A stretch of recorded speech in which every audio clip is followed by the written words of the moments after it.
በጣም ጥያቄ የሆነብኝ ነገር ቤተሰቦቼ ይሄ ልጅ ማን ነው? የሐረግ ድራማ እንደተለቀቀ ታውቃላችሁ። ይሄ ልጅ የሁሉንም ፎቶዎችን ይዞ በተለይ ደግሞ የያፌትን ጓደኛ የያፌት ቡችላ ብዙ ሴቶችን እዚህ ጋር ይዟል። ሉሊትን ምናምን ፎቶቸውን አስቀምጦ በጣም እንትን እያለ የሆነ ልጅ አለ። በጣም ነው የገረመኝ። ይሄ ልጅ ማን ነው? መርማሪ ፖሊስ ነው ወይንስ ደግሞ ምንድን ነው? ቤት ውስጥ በጨለማ ቤት ውስጥ ሆኖ እያደረገ ያለው እሱም ደግሞ ልክ እንደ ሌሎቹ እህቶቹ የተገደሉበት ወይ ወንድሞቹ የተገደሉበት በያፌት ወይ በእነዚህ ሰዎች ጥቃት የደረሰበት ሰው ነው ወይንስ ማን ነው? በጣም መገመት ራሱ አቅቶኛል። ምክንያቱም በጣም ብዙ ሰው ነው በቃ ሁሉም ሰው ጨካኝ ሆኗል በአሁኑ ሰዓት እና ይሄ ሰው ማን ነው? ምንድነው? ከነሱም በቃ የነሱን ፎቶ በአጠቃላይ ህገ ወጥ ስራ የሚሰሩትን ሰዎች በተለይ ያፌትንና ናታን ጋር አብራ የምትሰራውን ሴትዮ የናታንን አሰሪ ከሷም ጋር ሙሉ ፎቶቸውን አስቀምጧል።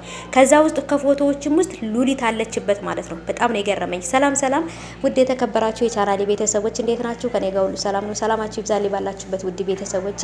ለቻናሌ አዲስ ከሆናችሁ ሰብስክራይብ አድርጋችሁ ቤተሰብ ሁኑ። ነባሮች እንኳን በሰላም መጣችሁ ብያለሁ። ቪዲዮ ላይክ አድርጉልኝ። ሰወዳችሁ ቻናል እየቀዘቀዘ ነው።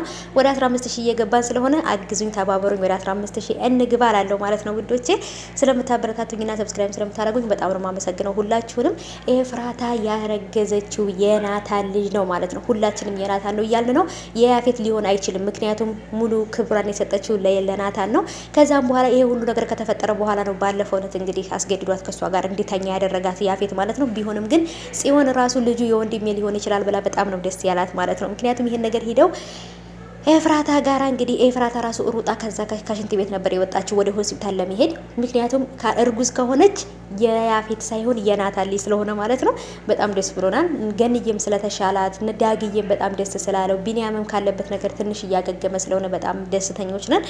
እንግዲህ ያለውን ነገር ሙሉ ለሙሉ ተሽሏቸው ደግሞ ወደ በፊቱ ሰላማቸው ይመለሳሉ ብዬ አስባለሁ። ቤዝም ደግሞ እንግዲህ ካንቺና ከናታንና ውጪ ሌላ ማንም ዘመድ የለኝም፣ ስለዚህ ማንም ጓደኛም ዘመድም የለኝም፣ እናንተ ለምን ተርቁኛላችሁ እያለች ከጽዮን ጋር እያወራች ነበረ።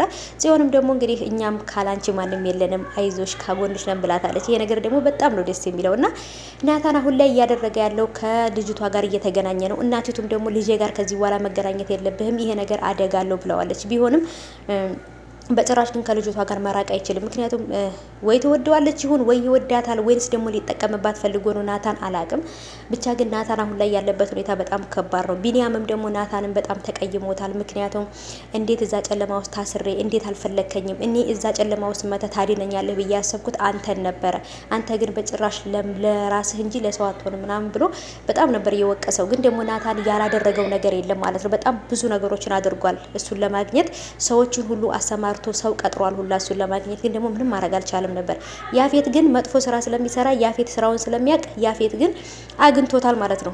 ምክንያቱም ያፌት እንደሱ መጥፎ ስራ የሚሰሩ ሰዎች የት እንደሚደበቁ ያውቃል ማለት ነው። እና በጣም ነበር የሚገርመው ቤተሰቦች። እስኪ እናንተን ሀሳብ ኮሜንት አስቀምጡልኝ። እንዴት አያችሁት? የሐረግ ድራማ በጣም ጭካኔ እየበዛበት ነው አሁን ላይ።